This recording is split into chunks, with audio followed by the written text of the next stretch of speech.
நாய்ஸாக இருக்கும், சாரி. இன்றைக்கி வந்துட்டு ஜீன் பால் சர்ட்டர் அவர்கள் சொன்ன அழகான வரிகளை தான் உங்கள் கூட ஷேர் பண்ணி போகிறேன். வாங்க பார்க்கலாம். உங்களை பற்றிய பிறரது எண்ணம் அவர்களுடைய பிரச்சனை, உங்களுடையதல்ல.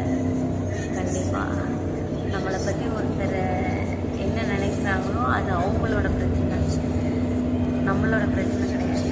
அவங்க என்ன வேணால் நினச்சி போட்டோம், நினச்சி அவங்க குழம்பிட்டு போட்டோம், அதுக்கு யாரும்